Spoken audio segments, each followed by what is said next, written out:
We are in Ezra, and we got through the first chapter last time. I warned you about the second chapter, and here we are.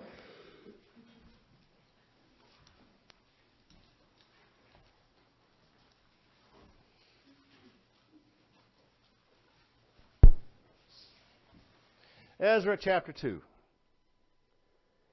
And verse 1.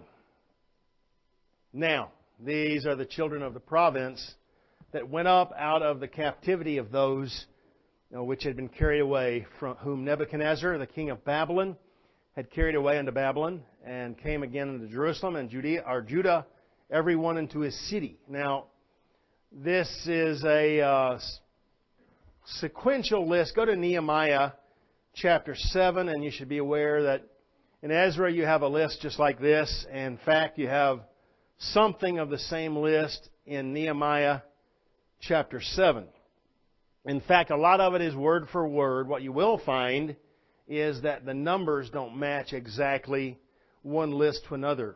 We just went through this in problem texts in Institute, and this has led some to believe, of course, that there's an issue with contradictions in between these two passages. I don't believe that's the case at all.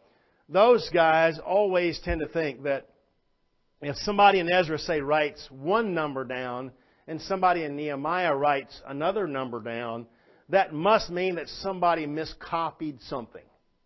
That's their answer for everything.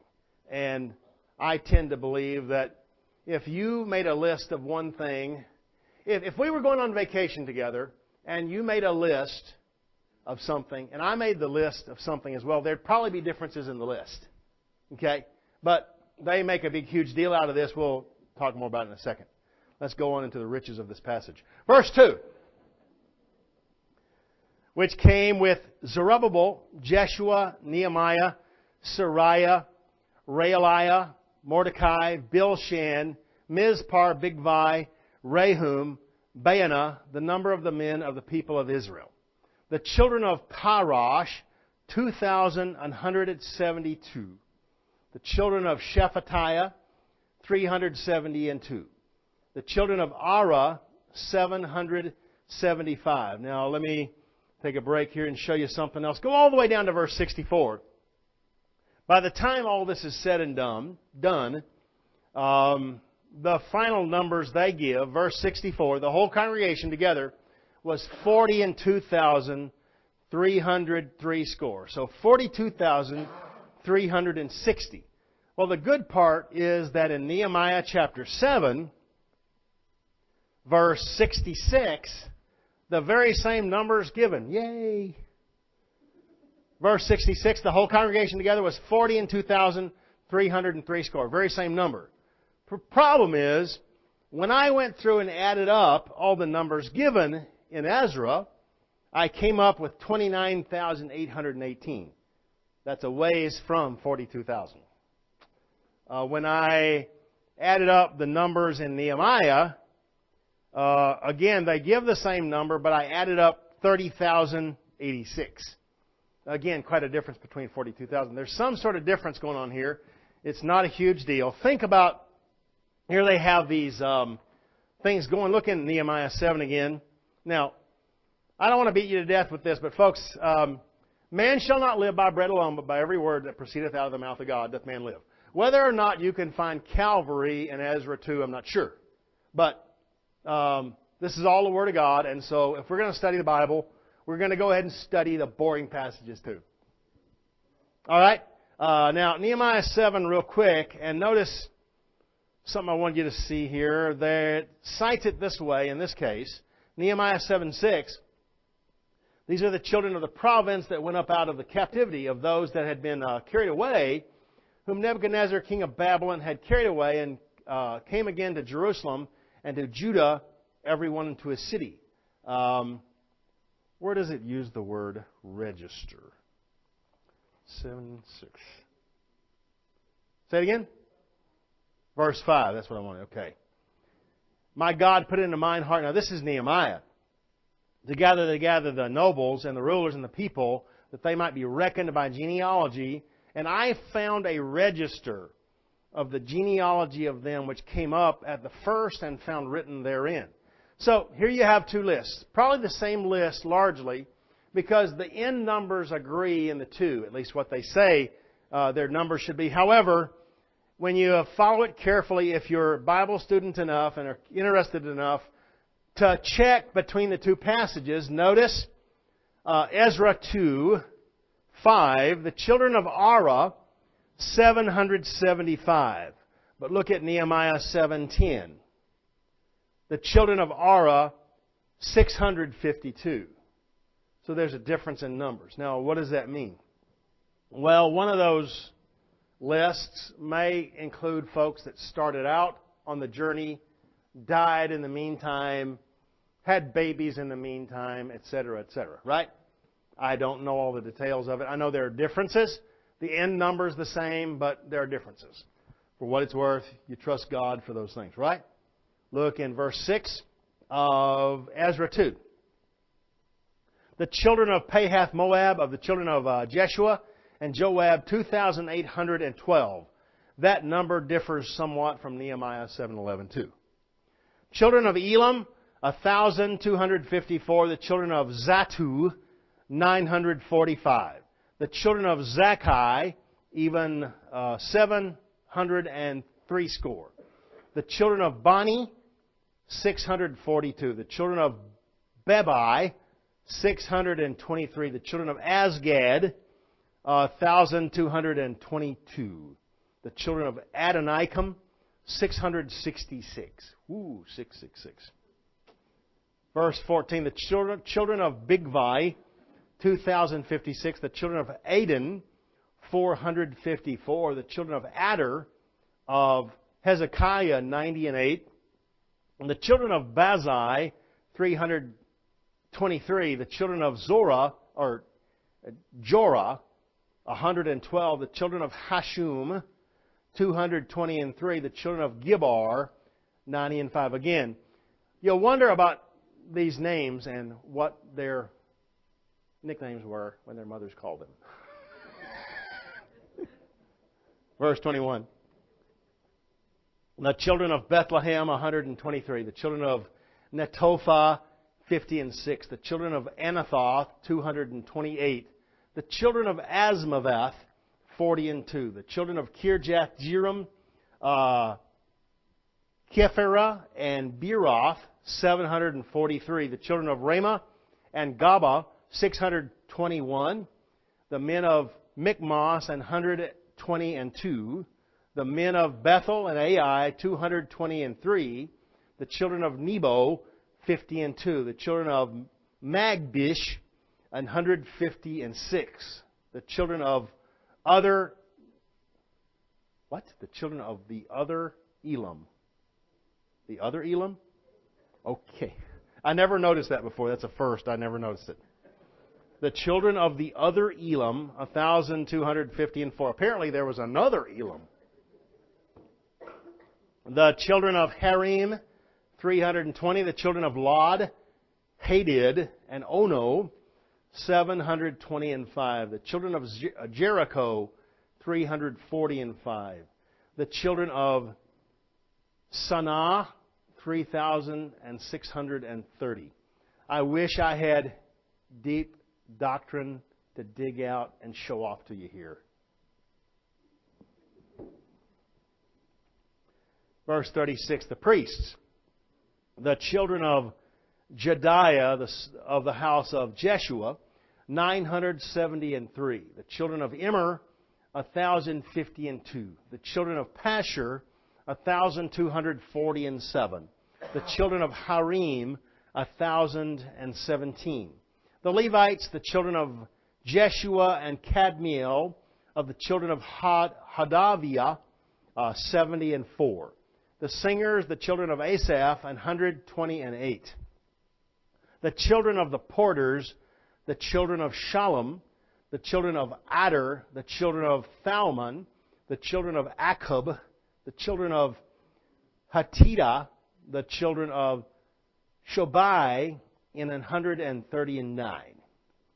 the Nethinims, the children of Ziha, the children of Hasupha, and the children of Tabaoth, the children of Kiros, the children of Siaha, the children of Padon, the children of Lebanah, the children of Hagabah, the children of Akub, the children of Hagab, the children of Shalmai, the children of Hanan, the children of Gidel, the children of Gahar, the children of Riah, the children of Rezin, the children of Nakoda, the children of Gazam. Rhymes with something from the Flintstones or something, I'm not sure. The children of Uzzah, the children of Paseah, the children of Besai, the children of Asnath, the children of Mahunim, the children of Nephusim, the children of Bakbuk, the children of Hakupha, the children of Harhur, the children of Bazluth, the children of Mehida, the children of Harsha, the children of Barkosh, the children of Sisera, the children of Thama, the children of Neziah, the children of Hatapha, the children of Solomon's servants, the children of Sotai, the children of Sophereth, the children of Peruda. Now, they're not mentioning numbers here for some reason. I'm not sure why. Maybe that's the reason that the final number of 42,360 doesn't match with some of these, with the actual numbers that sum up. For some reason, they, itemized some of the folks and then didn't count some of the, itemize some of the rest. Not sure why. Somebody tell me where I stopped. 59, is that right? 50. Y'all aren't even agreed. Just be quiet. 59. And these were they which went up from Tel-Melah, Tel-Harsa, Cherub, Adan, and Immer, but they could not show their father's house and their seed whether they were of Israel. The children of Deliah, the children of Tobiah, the children of Nekoda, 652. And of the children of the priests, the children of Habiah, the children of Koz, the children of Barzillai, which took a wife, of the daughters of Barzillai the Gileadite, and was called after their name. Now, the interesting thing about that, go back to 1 Kings chapter 2. Again, something here that you can kind of hang your hat on. 1 Kings chapter 2. In verse 7, Barzillai the Gileadite was one of the men that came out and replenished and encouraged David when he was on the run from Absalom. And that friendship bore some fruit here, because in 1 Kings chapter 2, verse 7, in his instructions to Solomon, he says in verse 7, "But show kindness unto the sons of Barzillai the Gileadite, let them be of those that eat at thy table, for so they came to me when I fled because of Absalom thy brother."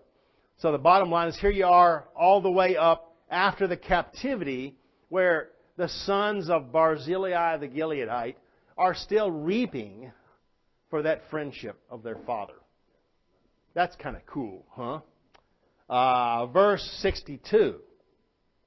"These sought their register among those that were reckoned by genealogy, but they were not found. Therefore were they as polluted, put from the priesthood. And the Tirshatha," and the word Tirshatha basically means governor, "said unto them that they should not eat of the most holy things till there stood up a priest with Urim and with Thummim." So these guys were put out of the priesthood, were not allowed to minister once the house was built, and until that there was a priest that stood up with the Urim and Thummim. With that subject, we've talked about it before, I think. But one of the more mysterious and mystical things of the Word of God till now, there's mystery to it that none of us, as far as I know, nobody's ever discovered the answer. The word Urim shows up 7 times in the Bible. Usually in connection or conjunction with Thummim. Thummim only shows up 5 times. So 7 times and 5 times, that's 12. That's the number of tribes of Israel, right? The Hebrew doesn't help you out much with this. But Urim means lights. And Thummim means perfections. And it's a really cool but mysterious, mystical thing in the end. Look in Exodus chapter 28, first of all. Exodus 28.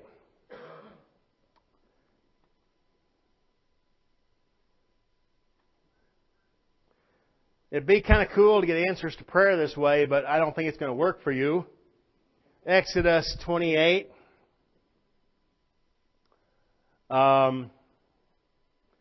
Verse 27, it's talking about the high priest's breastplate. Basically, the high priest has on like essentially a fancy undershirt. It's called an ephod. And from the shoulders hang these chains, and then the chain also connects down, on his sides.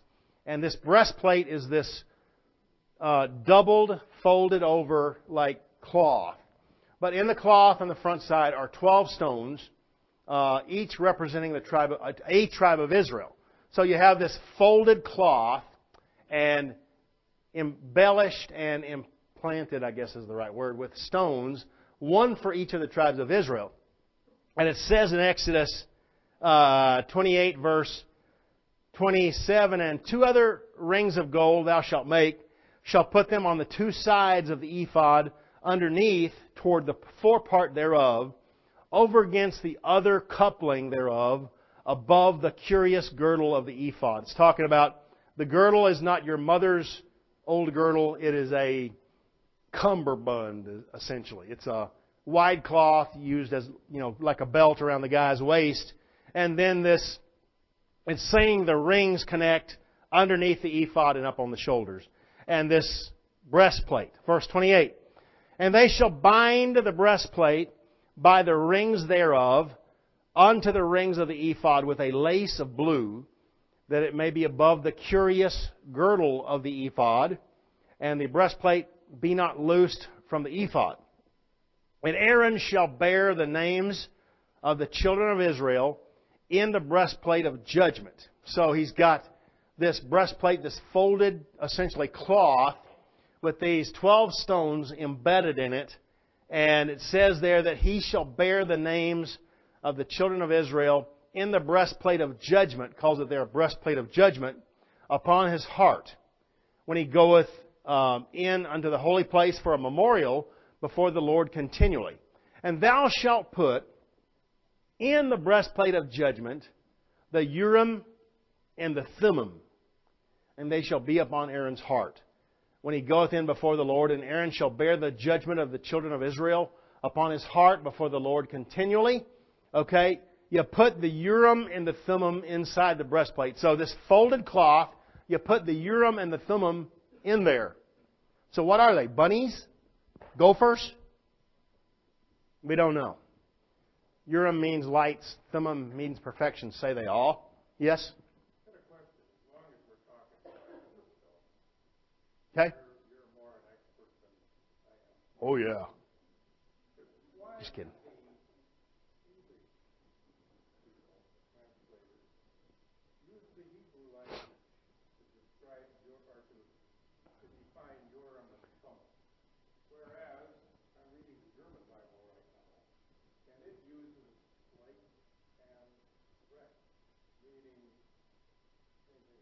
Perfections.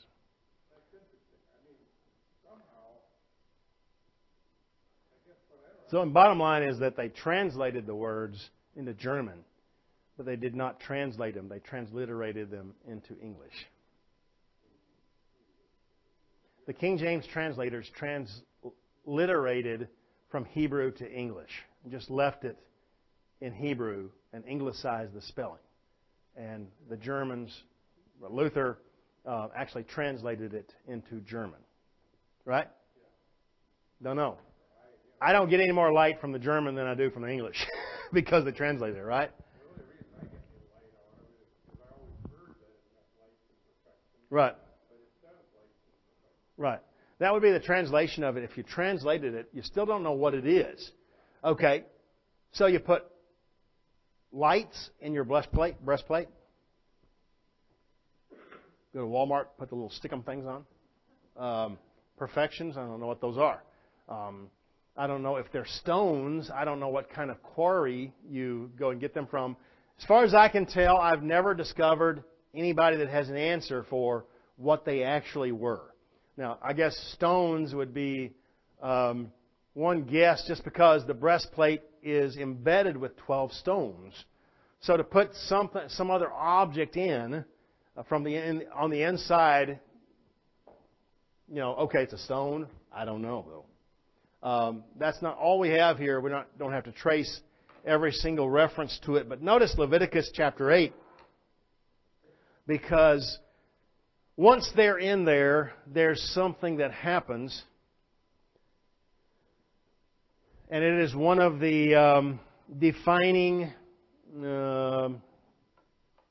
marks of a legitimate priesthood, at least a high priesthood, that this breastplate would work for the high priest. Leviticus chapter 8, verse 8 again, only 5 times does Thummim show up. 7 times Urim shows up. Usually they show up together. Obviously, Urim shows up twice without the Thummim. Leviticus 8, notice verse 7. Moses is outfitting his high priest, Aaron. He put upon him the coat and girded him with the girdle, clothed him with a robe, put the ephod upon him. He girded him with the curious girdle of the ephod and bound it unto him therewith. Now, the one thing about curious in the Word of God, now there are times that the word curious is linked with kind of a supernatural element. Sometimes curious is linked with just very exquisite workmanship. So he keeps calling this girdle, this wide band belt type thing, kind of a cummerbund type deal if you've ever worn a tux with a cummerbund. It's called a curious girdle, so it's apparently very elaborate. Whether or not you're intended to understand curious to also be connected with some sort of mystical thing, I'm not sure, because there is certainly something mystical that goes on in the breastplate itself. Verse 8, and he put the breastplate upon him. Also he put in the breastplate the Urim and the Thummim. Then he goes on to talk a little more, but let's look at something else. Look in Numbers 27. Numbers 27. I like thinking about this because it's so mysterious. Don't know what it is. It's like thinking about Melchizedek. Some folks say they think they know who Melchizedek is, and it's nice to think about it. I tend to change my mind every time I go through and read stuff about him. But it's just a abiding mystery from the Bible. Melchizedek, the Urim, Thummim, some of these things. Numbers 27, notice verse 20. Now this is the Lord talking to Moses, getting ready to turn things over to Joshua. And verse 20, thou shalt put some of thine honor upon him, that all the congregation of the children of Israel may be obedient.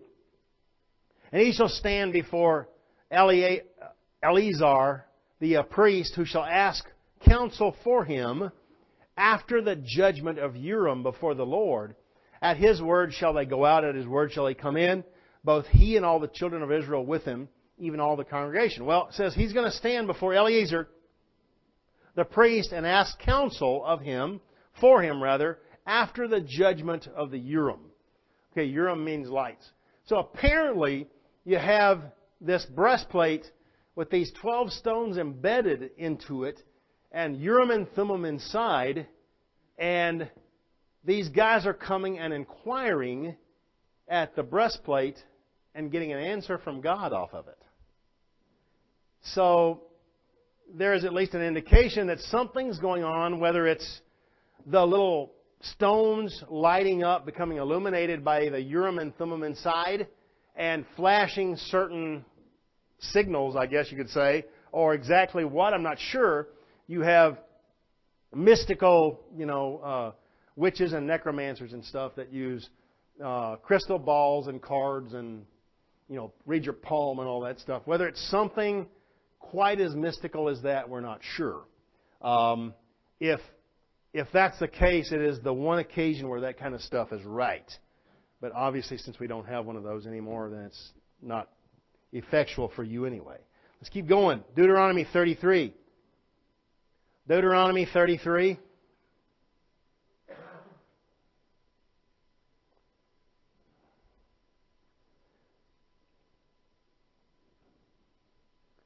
Remember, he's telling these priests back in Ezra, he says, until there's a priest that stands up with Urim and Thummim, you guys are not to take of the holy things. So he's waiting for the right guy to come along that has the Urim and Thummim. It's kind of like the mystery of the ark. Where's the ark and all that? Does Jesus Christ show up one day and have the Urim and Thummim? Whatever that is. Deuteronomy 33 and verse 8. And of Levi he said, let thy Thummim and thy Urim be with thy Holy One, whom thou didst prove at Massah. This is talking about where they smote the rock. And he's saying, apparently the Holy One there probably refers to God, perhaps Moses, perhaps Aaron, but let thy Urim be with thy Holy One, whom thou didst prove at Massah, and with whom thou didst strive at the waters of Meribah. Okay. A couple more will shed some light on this. 1 Samuel 28. 1 Samuel 28.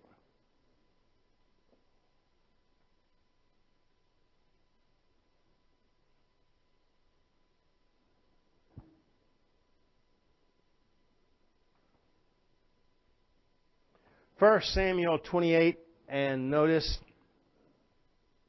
verse 5. When Saul saw the host of the Philistines, he was afraid and his heart greatly trembled. He's already had dealings with familiar spirits and so on. Verse 6, and when Saul inquired of the Lord answered him not, neither by dreams, nor by Urim, nor by prophets. So apparently, when things went right, I'm assuming in David's day and other kings' days, the king was dealt with by dreams. He got answers from God by dreams. Here's Nebuchadnezzar and Pharaoh, right? Or by Urim, or by prophets. So prophets come to your throne room and tell you off, like the prophet did David, right? On the other hand, here is a case where the king apparently goes to the priests and inquires at Urim, the Urim in the breastplate. And apparently, again, there's something to do with the stones in the breastplate where, they flash in sequence or some such thing or whatever, and they get an answer from God about it. Don't try that with anything you got. Don't try it with cards. Don't play Russian roulette with your Bible. Here are people getting answers from their Bible. Lord, give me the answer. You are playing Russian roulette. That is not the thing to do. All right, back to Ezra chapter 2, verse 63. So don't do it till this prophet stands up with Urim and Thummim. This is the last mention of it, of Urim and Thummim, until you get to Nehemiah chapter 7, which is basically the very same, passage. And then you don't hear any more about Urim and Thummim ever. Nothing else in the Bible about it. Tom?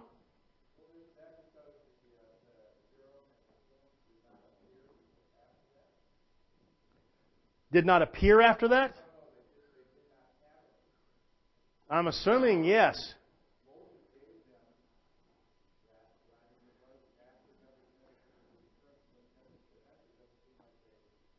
I guess Moses gave it to them. I don't know where they got it, because I don't know what it is. And further, he's saying you guys can't be in the priesthood until you get a priest that stands up with Urim and Thummim, indicating there's a day in the future, maybe the future from then, maybe even from now, that a priest with Urim and Thummim the Urim and Thummim will be in the breastplate.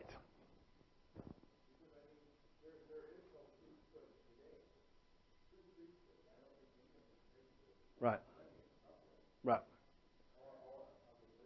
They're not doing what the priests of the Old Testament did anyway.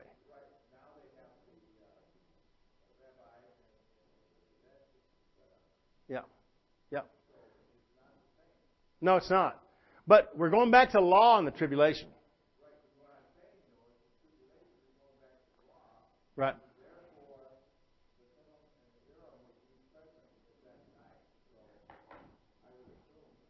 It's never mentioned again. I don't know. I'm assuming it shows back up at some juncture. And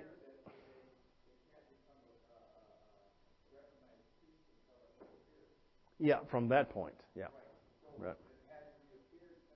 So Jesus Christ comes back and reestablishes the law and the priesthood in the millennium. Either he fulfills the Urim and Thummim, lights and perfection, or else he brings some with him. I don't know. It's like I said, it's an abiding mystic type mystery. I don't have any answers. Right. Yeah. All right, verse 64. The whole congregation together was 42,303 score. Those two numbers match in Ezra and Nehemiah, the sum number.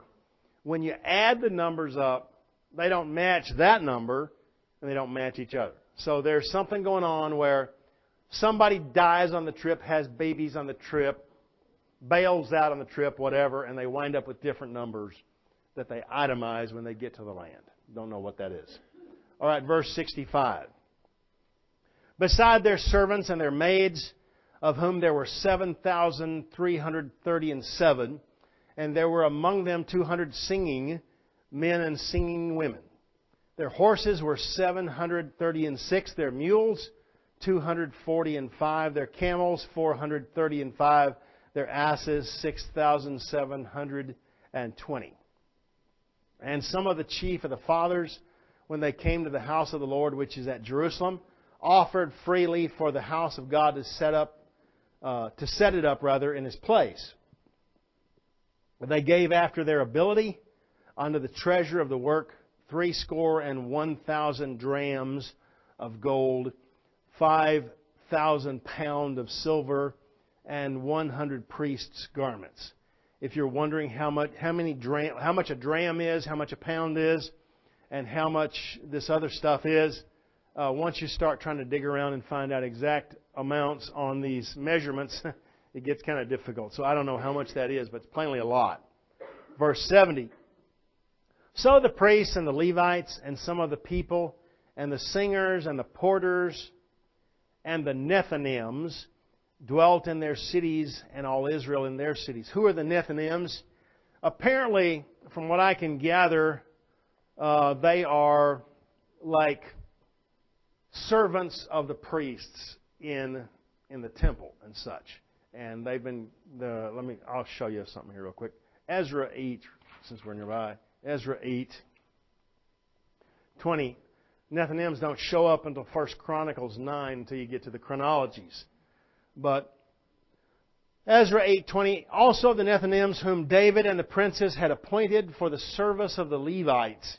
So these come about, these guys are servants to the Levites. 220 Nethinims, all of them were expressed by name.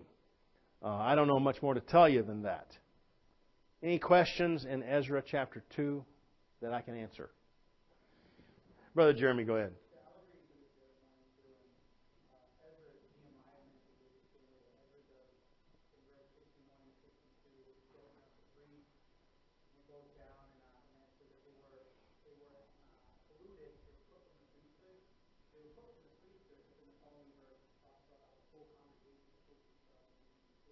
Yeah.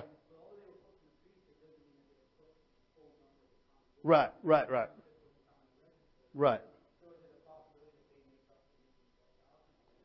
I don't know. Like I said, what gives everybody a fit is that none of the numbers match. You know, when you add all the numbers between the two lists? I don't know the answer to it. Okay, let's start Ezra 3 real quick here. And when the 7th month was come, okay, that's the month for the Feast of Tabernacles. Okay, and we'll be talking more about that later. And the children of Israel were in the cities. The people gathered themselves together as one man to Jerusalem. Then stood up Jeshua, the son of Jozadak, and his brethren, the priests, and Zerubbabel, the son of Shealtiel, and his brethren, and builded the altar of God of Israel to offer burnt offerings thereon, as it is written in the law of Moses, the man of God. And they set the altar upon his bases, for fear was upon them because of the people of those countries. They offered burnt offerings thereon unto the Lord, even burnt offerings morning and evening. They also kept the Feast of Tabernacles. Now they're erecting this altar. Go to Hosea chapter 3 real quick. Hosea chapter 3.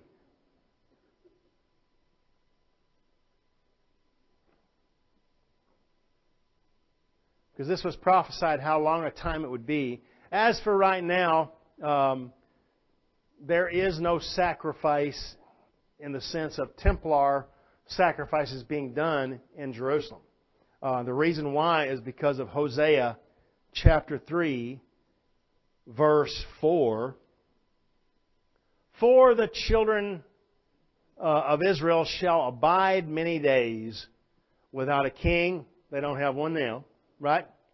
And without a prince, without a sacrifice, and for that matter, without an image, without an ephod and without a teraphim. An image and a teraphim, those are basically false gods, carved images type things. But for all these years, Israel has been without those things. They are not sacrificing now. And the way this worked was that Israel rejected her Messiah, the fulfillment of all things. And so when they did that, now God has them fixed. They're under essentially bondage to the people of the land in Palestine, and for that matter, the United Nations, so that they cannot worship God after the Old Testament way. He locked them in where when they rejected their Messiah, now they can't even worship God after their law of the Old Testament. If you're going to reject my Son, I'll fix you where you can't even worship me in spirit and truth without receiving Him. So it's really, really interesting. Look in Hosea 6, verse 6. So when I say some of this stuff applies to today, you see kind of through a transparency then where what they're going through is in some measures what's happening now. They say that they have temple material ready to be laid in place once the Jews can get access to the Mosque of Omar, the holy place there where the mosque stands now. So presumably, if the rapture happened tonight, the tribulation started tomorrow, apparently the Jews could get a temple up pretty quick as long as the mosque isn't still there. So what exactly takes place between now and the erection of the temple, you can rest assured that it's going to be fairly violent. But that this temple stuff is just about ready to be laid in place as it is, might be able to be put up in a matter of mere days or whatever. But I want to show you something here, I think. Oh, verse 6. I was just going to show you. For I desired mercy, not sacrifice, the knowledge of God more than burnt offerings. Came a day where God said, if you're not going to receive my Son, you're not going to offer sacrifices anymore. So that's where Israel is right now. They're without a king. They're without a priest. They have no sacrifices. They have no teraphim. And they have no images. They just don't have anything. They go to synagogue. They read the Bible. They learn things. They pray. They stand at the Wailing Wall and pray like this. You've seen those guys do that. But as far as Old Testament sacrifice, Old Testament worship, they can't because God locked them out. And now they've been locked out of their holy place. I mean, they don't even have a... If they had a sacrifice to bring, they could not lawfully bring it because the Mosque of Omar sits where the altar should be. And they cannot offer elsewhere without offering to devils. And so He has them locked in because they refused the Messiah. So everything hinges on their reception of Him and His return. Questions, comments? Tom, real quick.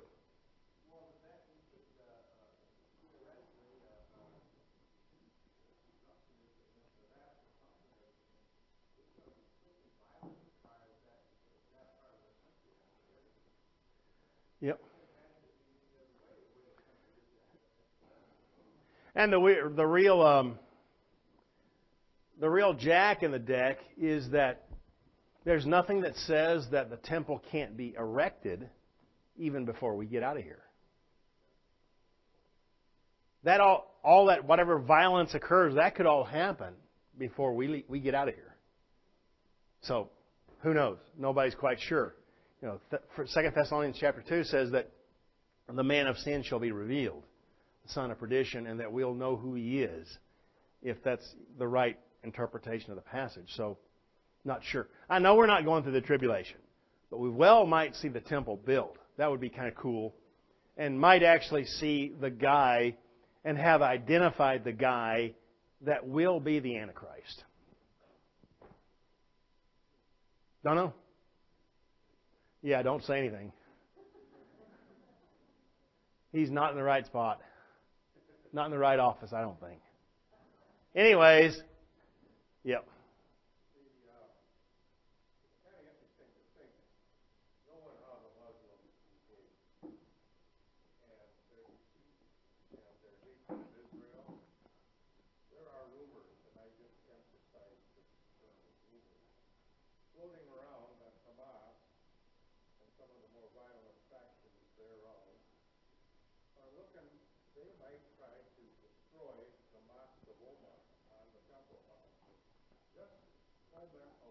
Start a holy war.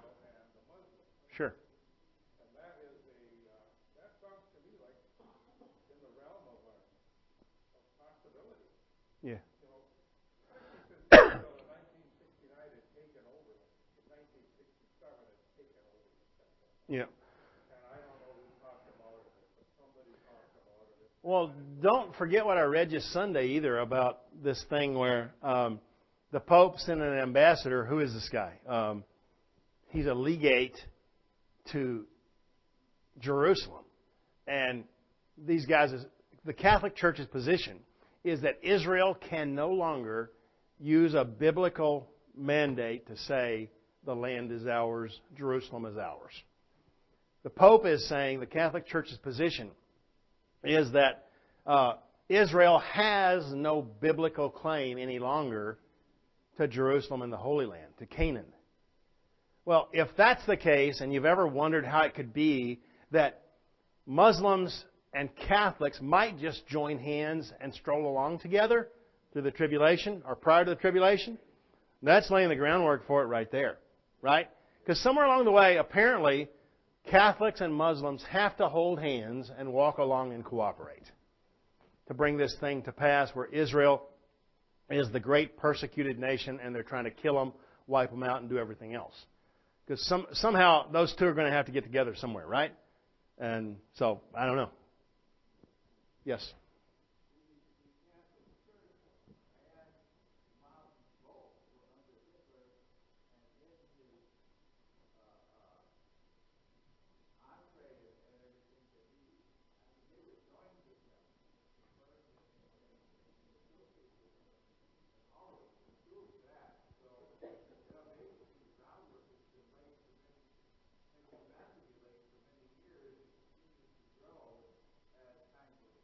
Mm. Yeah. Right. Well, there it is. Anybody got any more questions or comments? Well, let's sing one more before we go here tonight. Number 185. 185.